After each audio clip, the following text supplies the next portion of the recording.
Now 250,000. Now, but to get 275. High, but to get 275. 3. Now 300,000. Now 3 1/4, 325. High, but to get 3 1/4, but to get 325. Now half. Now, but to get 300.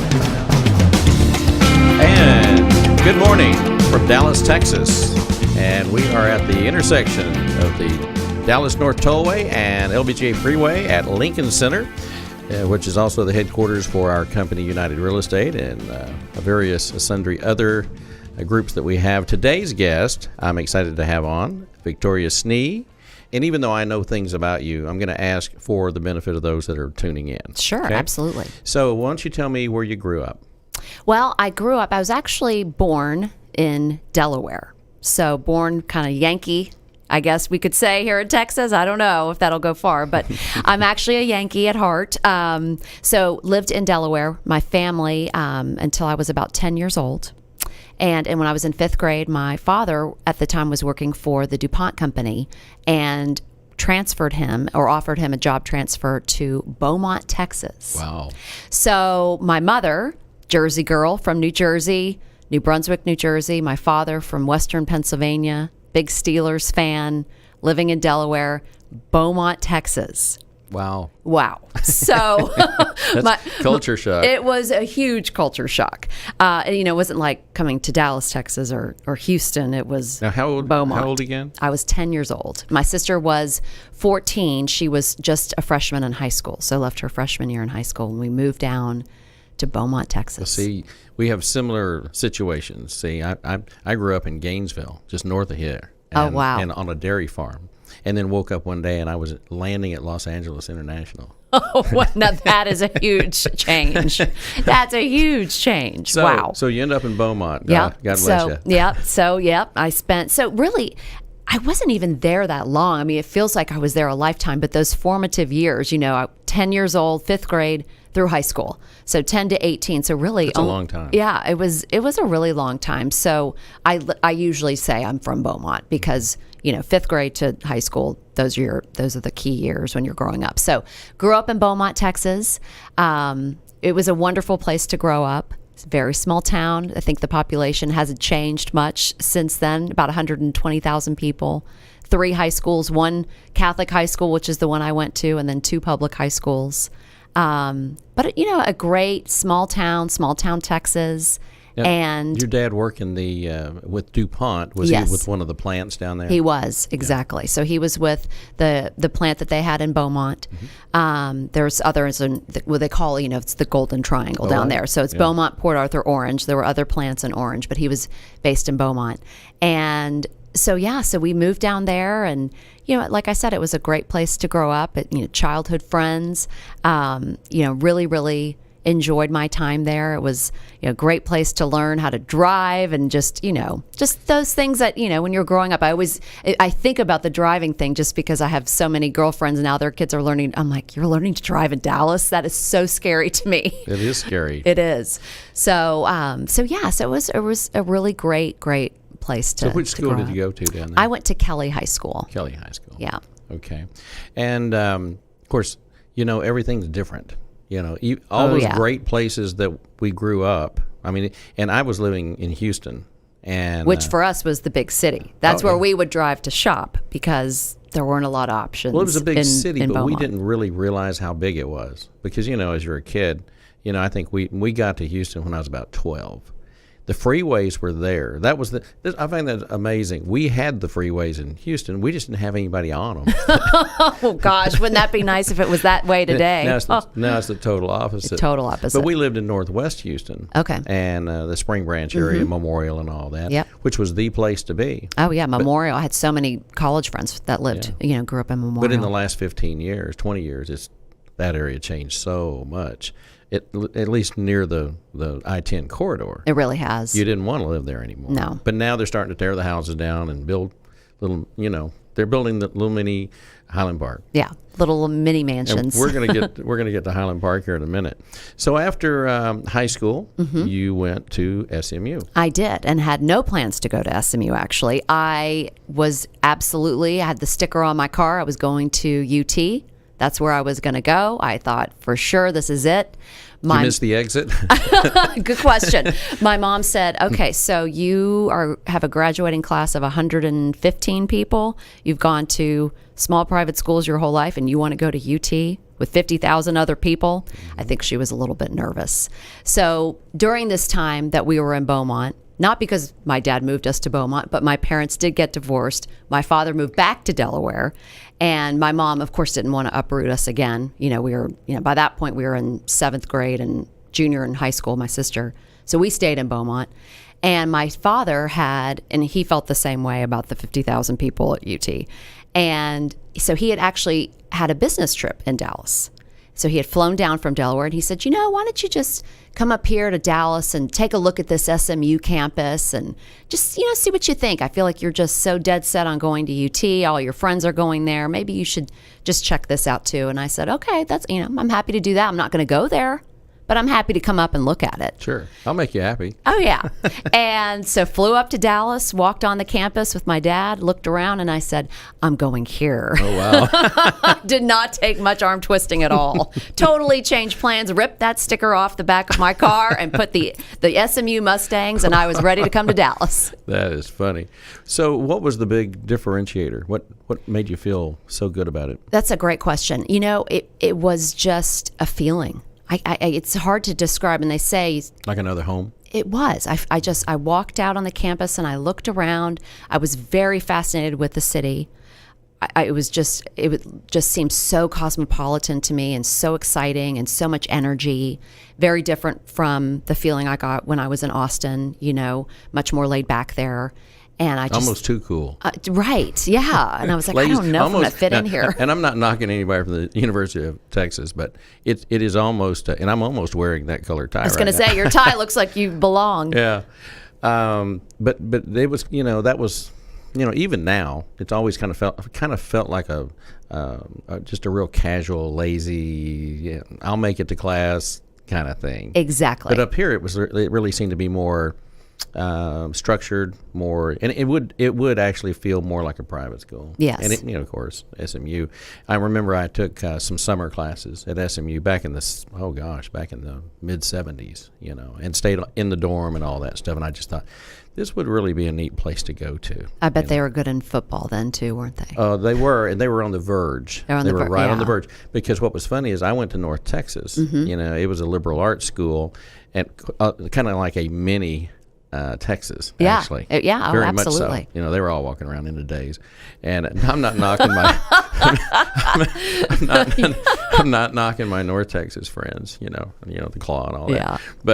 But it was fun. But I went because of journalism, and that was my main focus. And they had a great journalism school, and so and everything I took in journalism, I use today in my business. So I can't complain at all. Right. But I do remember I was always going back to SMU for any reason, and I'd wear SMU shirts all the time. I love it. And I've done a lot of stuff with people on the campus, and we do some fundraisers with. In fact, there's a group, the Catholics at SMU. Oh, okay. It's a big group, and the people that and the bishop comes and all that. You say SMU, you think Southern Methodist University. You don't even think that there's like this major group of Catholic people that are going to the school. But there is, and other denominations too.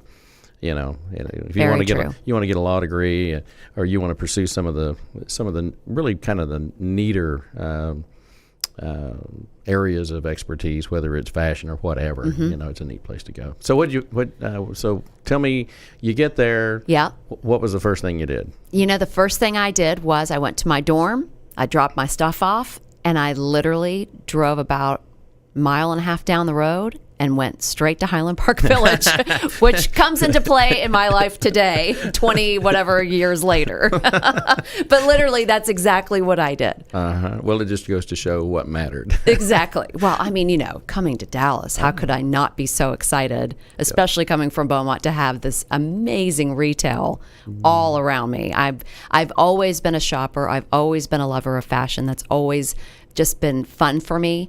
People get stressed out about what to wear, and I don't know how to put clothes together. For me, it's never been an issue. I have other things that I have to worry about, but that's not one of them. That's not one of them. And so to come to Dallas, that was also a huge draw too for me. So you, what was your major? So my major was broadcast journalism, so similar to yourself. Also, I always just, I think back in 8th grade, I just knew that I wanted to be a reporter and I wanted to be a television reporter.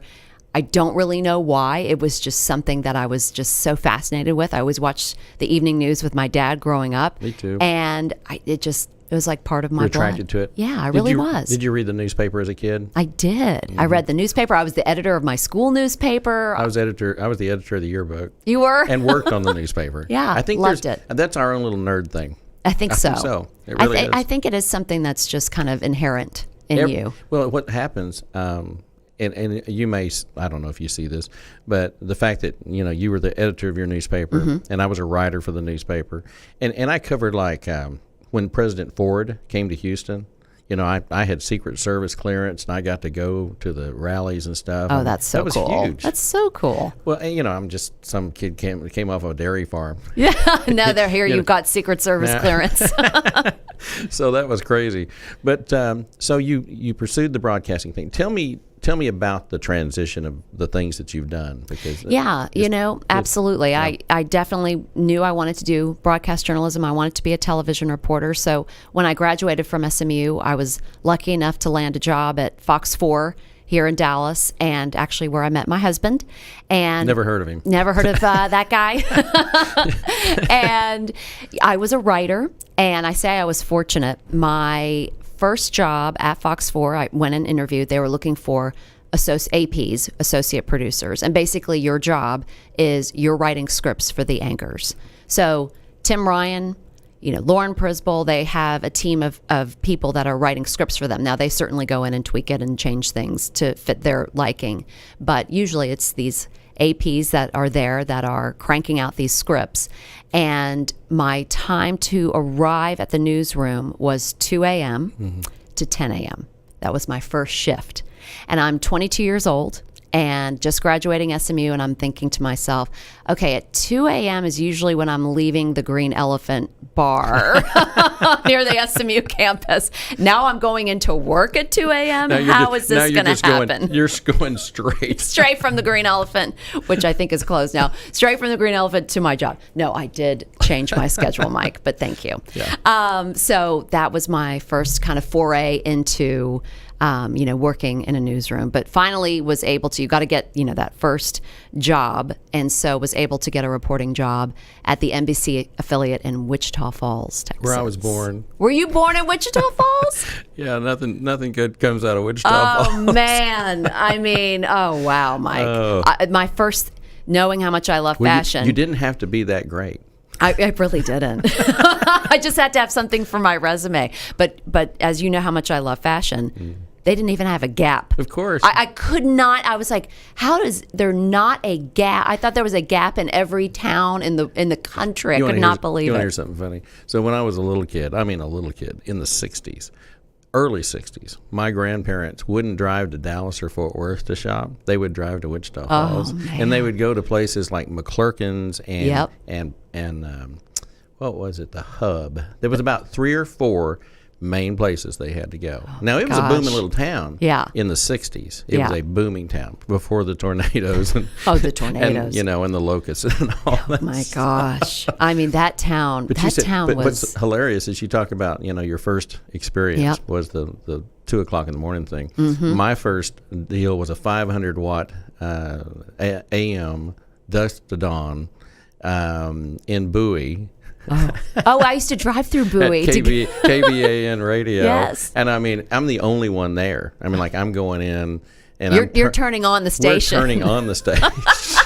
I love that. Oh my gosh. And of course, at that time I was living in living in Denton, and I would drive an hour to get there. I wasn't staying there. You're not going to stay in Bowie. No. So I would drive at 3 o'clock in the morning and run by the police station, do the police blotter, and then go pull the AP. And, pull the wires. Oh yeah, back when we had teletypes and all that stuff. Man, I wouldn't trade for any of that. No way. Because it's just so different now. Oh, I so agree. And I mean, to have those experiences, I mean, Wichita Falls, I was a one-man band. I'm interviewing the mayor of Wichita Falls with a camera on my shoulder, asking the questions, shooting it myself. I mean, I wouldn't trade that for anything. Yeah, it was such a great experience. Reel-to-reels and carts and all that stuff. Oh, yeah.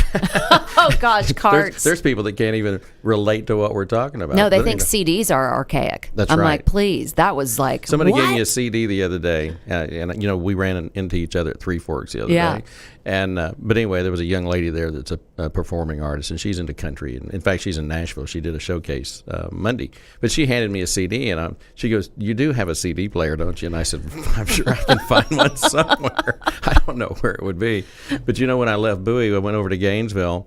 And they hired me, but here again, now they were 100,000 watt AM FM, which was ridiculous for what we were broadcasting. Oh, sure. But they put me on that, like the first shift was like 7 to midnight or something, the midnight shift. And I'm going, well, this is screwing up my life. Well, totally. My private time. Totally. But the beautiful thing was I did well enough on the first night. They moved me to days. Which was just like right away like that? Yeah, like the next shift. I was. You must have been really, really good. I must have been. They're very affordable. Yeah, that too. I remember I asked for a raise to $10, and they said we can't do it, and I quit. Well, that's funny you say that, because when I was in Wichita Falls, I was making $16,000 a year. Yeah. And I had been there 11 months. They handed me a contract. They said, "We would like you to stay another year. We will raise you to $17,000. And I said, wow, that is fantastic. I'm going to have to say no. So luckily at that point, I had gotten another job and could leave. So then where did you go from there? So I actually ended up back in Dallas, which was a huge, just really a godsend, because 11 months, I had a breakdown at the Dairy Queen in Wichita Falls. I couldn't take it another minute. I had to get back. That's real, by the way. Total meltdown in the Dairy Queen. Have you told that story before? I don't think publicly, no. But Jeff was there. My husband, Jeff Curley. He was a witness to this, and it happened. So, you mentioned Jeff, and so of course he's the big guy here. Yeah. At Real PR and Real what is it? Real News Communications. Real News PR, yeah, and Real News Communications. Yeah. Anyway, he actually came and did a feature on our auction school back like in 96, 97. Was this when he was doing the really Crilly? Yeah, really Crilly. So fun. Isn't it funny that you never forget? Never. Really Crilly. He still gets people today coming up to him and saying, "We love that really Crilly," and they'll call him out. Really, it's amazing. It is amazing. Well, he was a lot of fun. He's a lot of fun. And you know what's funny? We still show that video at auction school. Do you? Now. Oh, I'd love to see that, actually. I want to see that. I can make that happen. Okay, good. I would love to see that. So you get back down here in God's country. I did. Where we actually have streets and roads. I'm not, don't get me wrong. Hey, you grew up there. You can say this. Well, really, I was born there. Oh, okay. So you didn't stay too long. No, and I'm not knocking Wichita Falls. We have an office up there. Some of the best business I've ever had was up there. But I think you migrate, and that's exactly what happened to me. I finished up my radio stuff in '83 in Gainesville, and later that year moved to Dallas. And I lived on this street when the Parkway was here. This freeway, the North Dallas Tollway, actually ended right here at this building. Oh my gosh! And that tells you how old I am. So Unreal. There was nothing north of here. Nothing. But I was glad to be here. Yes. Yeah. Oh yeah. So my story getting back to Dallas is a good one, and it involves Jeff Crilly. So Channel 33 at the time, it was WB 33, was starting up a 9 p.m. newscast, which was big news because there hadn't been a new news station at that time. This is 1999. And Jeff said, well, you should apply. You need to send in your tape. I said, Jeff, I've been on the air for 11 months. I'm in market. So if you know market size with television, Dallas is, well, at the time, Dallas was probably market 7 or 8. Now it's market 5. New York is number 1. LA is number 2. Chicago's 3. Wichita Falls is 144. And I said, Jeff, how in the world am I going to get from market 144 to market 7? I think I need to do a few more jumps in between. He said, no, I got this. I know exactly what we're going to do. And I said, okay. So somewhere along, and That's just Jeff with his creative ideas. Some are always great, some not so much. This one paid off. He said, I read somewhere that he had some book like 100 ways to get a job or get your foot in the door or something like this. Crazy ways was what the book. I said, oh my gosh. He said, just trust me. So he said, what I'm going to do is we're going to deliver a pizza to the news director, and we're going to have your resume tape with it, and then we're going to take a copy of your resume, and we're going to flip it over, and on the back of it, you're going to write, hire me, I'll always deliver. I know this is a cheesy way to get an interview with you, but please call me. And I said, you've got to be kidding me, Jeff. This sounds like the dumbest. He's like, just trust me. Just trust me. So sure enough, he himself, now remember, he's on Fox 4 at this time. He's showing up at the competition with a pizza. He's like, it looks like it's hard times at Fox 4 that I'm having to moonlight as a pizza delivery man on the side. Brings the pizza around lunchtime to the news director. Can you believe 5 minutes after he dropped it off, I got a phone call. And they said, I've never, ever gotten anything like this before. Most original thing ever. This is pretty creative. Would you like to come in for an interview? And so that's how I ended up getting my foot in the door there, got the interview, and then started working at Channel 33. And I was there. I started off as a kind of very part-time reporter. They're like, we'll give you a day. You're pretty green. We'll give you 1 day a week on the air. But we see something. There could be some talent there. And so I was like, hey, I'll take it. 1 day a week on the air, I'll take it. Just get me back to Dallas. And so that's how I ended up there. And then I was the entertainment, lifestyle, and fashion reporter there for about 10 years. Wow. Yeah. That's amazing.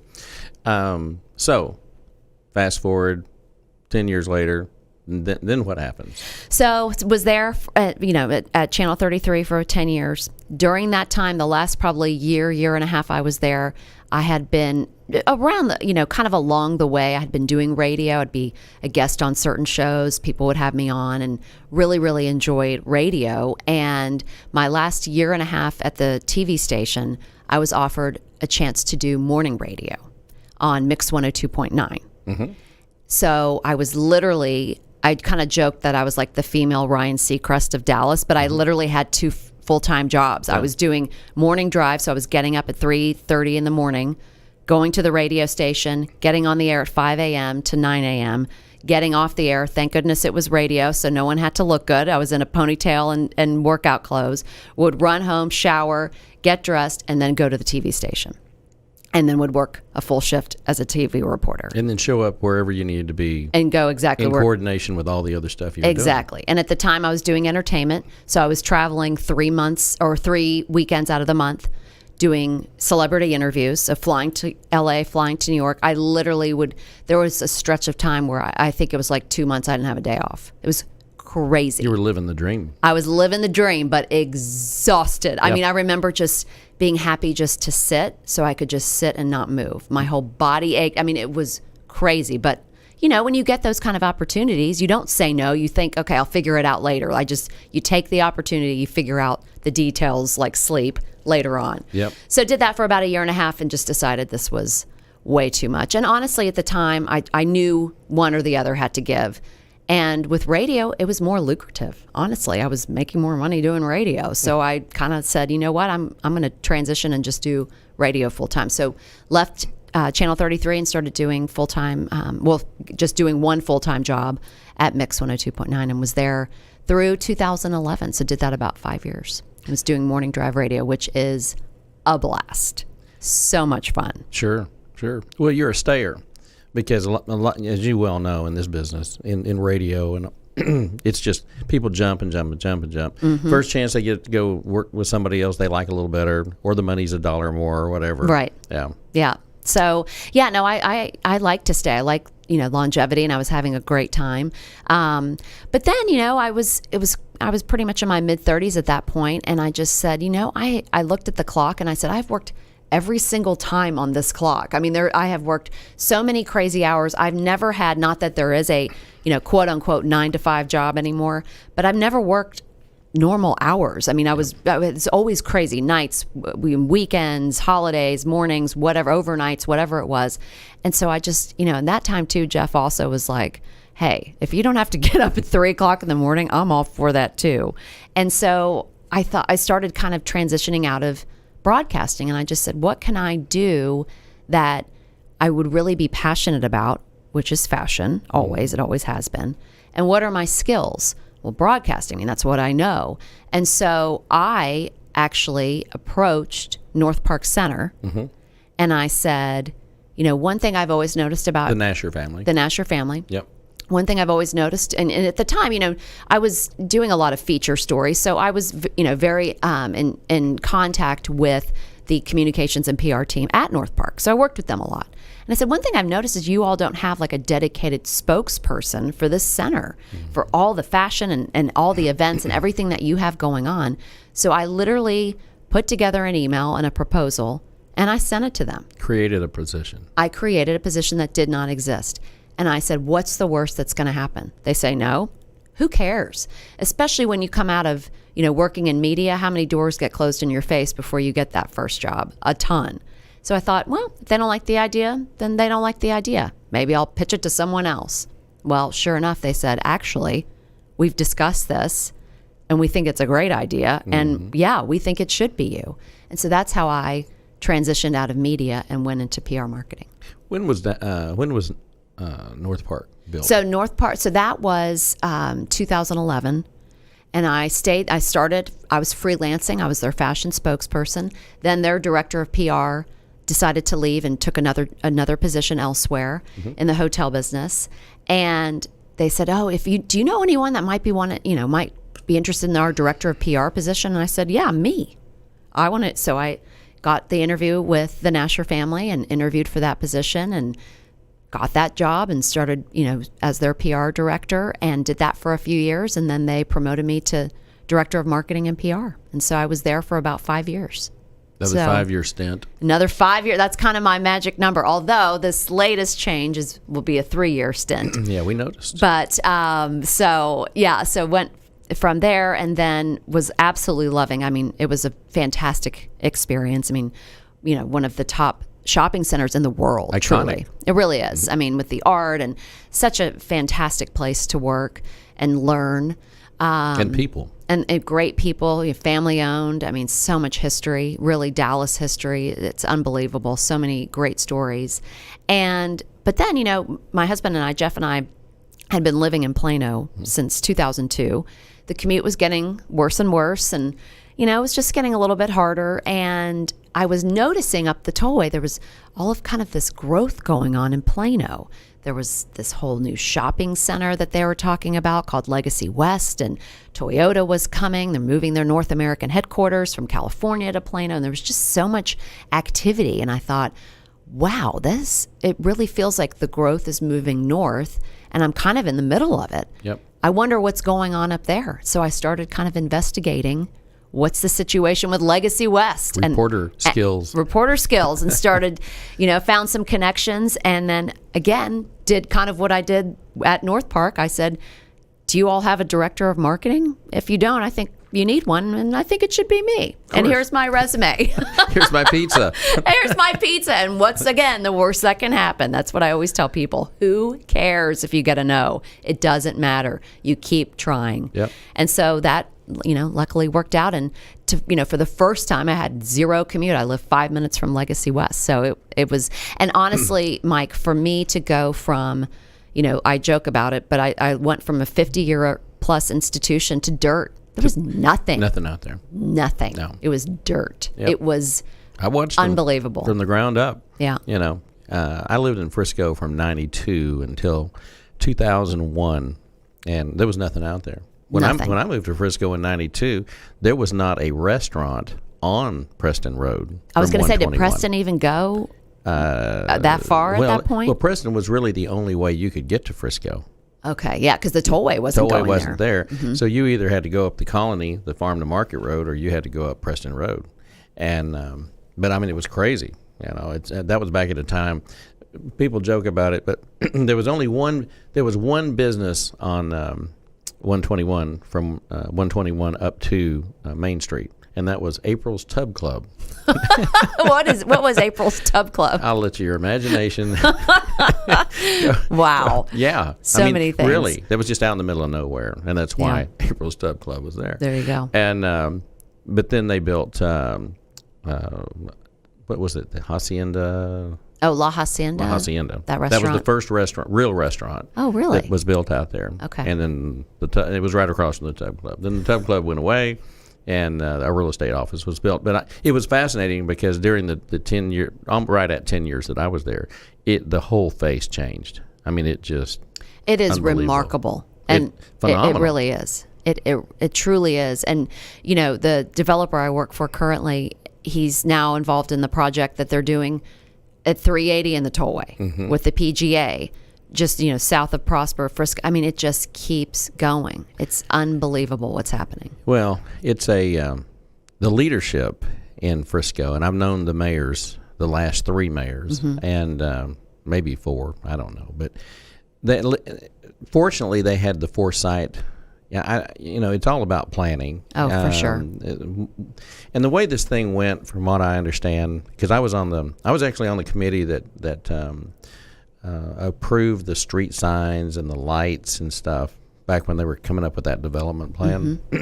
But I had a business up there, and I was always having to go before zoning, and Oh, yeah. you're better off to be involved than to go, oh, no, I don't want anything to do with the government. Right. Because when it gets into zoning cases and stuff like that, you need all the friends you can get. Absolutely. Especially in a place like Frisco. Because the way the order was, as things grow, you would see the people from Plano that were in zoning would end up in Frisco.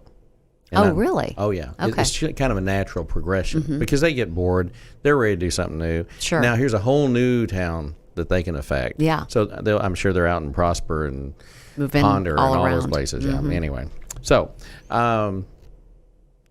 you just announced a change. That's what really prompted me to invite you on. Not that I wouldn't have anyway. Yeah. Because we were remotely knowing each other. Of course. Through Jeff. But so I picked up the paper last week. Actually, it was online, and there you are. I know. And I don't remember what the headline was, but it was something like somebody stole you away from. Yeah, I think the word was nabs. Nabs. Yeah. Yes. So tell me how this all went down. Yeah. So was director of marketing, been at Legacy West for the past 3 years. There's the article. Yes, there it is. The word nabs. Oh, there you go. Yep. And Highland Park, like I said, I mean, it was a second home to me for such a long time. I mean, literally since I'm 18 years old. I've always gone, still get my hair done there, still shop there. They were searching for a chief marketing officer, and so they reached out to me and said, would this be of interest to you? And my love of fashion, there's no place in Dallas that has the iconic names in fashion like Highland Park Village. I mean, Chanel, Valentino. Well, it's our Rodeo Drive. It is. And of course, previous in the last 10 years, 12 years, I've had dual residence. So I've been here and Kansas City. Go Chiefs. Hey, I'm rooting for them. I'm all about the Chiefs. Cowboys and Chiefs have always been my teams, going back to the 72. Had posters on the wall. Love it. Chiefs and Cowboys. And but anyway, so I've been up there, and if you're familiar with Kansas City, the Plaza, there's always been a running debate on who created the first iconic outdoor mall. Between, I don't know if you were aware of this. I wasn't aware. I know that Highland Park is the first, so I know that. But you tell me what you want to. Well, that was always the running debate. And, of course, me living in both places, I would fly up on Monday and come back on Thursday or Friday, and then I'm back here, and I'd be here for 3 days and go back. And but that was Reese Nichols is a big real estate company up there, and Mr. Nichols was the one, evidently, that was the, he was the Henry S. Miller or Miller family, that the equivalent there too. Okay. And so, but I have heard that debate forever between people there and people here. Yeah. Now, I'll defer to you. Yes, Highland Park was the first. So I'm letting you know. We're talking about who was the first shopping center in the country. So yes, it was. Okay. And I will just say, I'll defer to you. Okay, there you go. Yeah. Yeah. I'm not going to dig myself any bigger hole because I live here now, There all you the go. time. All the time. But it is interesting when you go to the plaza in Kansas City because it has, it's not as quaint as this one, which makes me wonder as well about how it was built out. They have a lot of the brands, but they've kind of expanded out and double storied and all. We really can't do that. I assume we're kind of landlocked with what we're doing. I think so. Yeah. I mean, I think that there's a lot of, Highland Park, the city of Highland or the town of Highland Park would have to approve different things that are done, of course, aesthetically. But it's, it's really, to me, it's Dallas's gem. Oh, it is. It really is. It's a special place, and it's you just get a great feeling when you go there. And I love just walking around. I mean, it's just beautiful, the architecture and the landscaping. I mean, there's so many facets. And then, of course, the beautiful stores and the restaurants. And if you haven't been, it's certainly a beautiful place just to walk around and explore. And I would tell people that from my own experience, it is a different feel. It just really is. There's no other shopping experience like that. No. Really anywhere. No, there's really not. Now, you can go to Rodeo Drive in Beverly Hills, but still, you're going to walk yourself to death. Yeah, you are, and there's just a warmth. It's hard to explain. I think when you go and you experience it, you'll understand it. But there's more of a warmth to it. It's even different when you go to the Starbucks. Yes. When you go to the Starbucks, it makes you want to come back to that Starbucks. Yeah. And then and not all Starbucks are like that. No, they are not. I used to go to the Cattle Baron's office there years ago, and you felt like you were really going somewhere, and I like to eat down there. Oh, I love all the restaurants. There's so many great ones. Bistro 31, go upstairs to the champagne room and have the sushi, and there's a new Fenici, which is the new Italian restaurant that opened.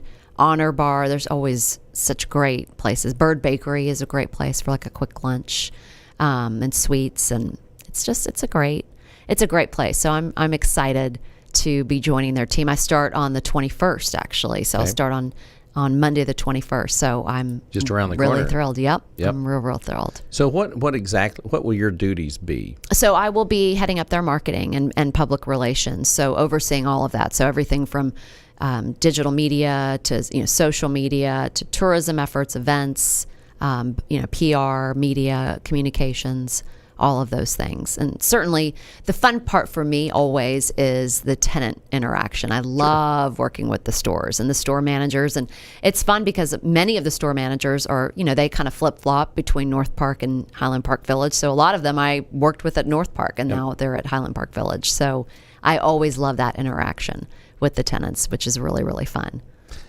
So as far as Highland Park Village goes, people love to shop. Mm-hmm. Do you think that the majority of the people that go to Highland Park Village, there's a lot of locals naturally? Sure. I mean, they migrate. Birds of a feather. Yep. But how much outside influence do you think that Highland Park Village is a gem that a lot of people just need to go see because they haven't? Yeah, I mean, I think certainly as we were, discussing the growth, the massive growth and the number of people that have been coming into this area in North Texas just over the past couple of years that we've seen, a lot of them, they've moved from California and Kentucky and New York and to come with Toyota and some of these other big corporations. So a lot of these places they're not familiar with. And so there's such a great opportunity there to really capture those new customers as well and introduce them to what makes Dallas so unique. And that's one thing I love about Highland Park Village too, is just, the having these names, having Chanel and Hermes and Valentino, that elevates our city. I mean, sure. They don't go everywhere. Just because you're a big city doesn't mean that these brands that are known or global brands, that they're going to come there. Yeah. So having these names, it's great for us, all of us. So I think that there's certainly a lot of people that have grown up like yourself, knowing Highland Park Village, but then there's so many people that haven't discovered it yet. So it's exciting.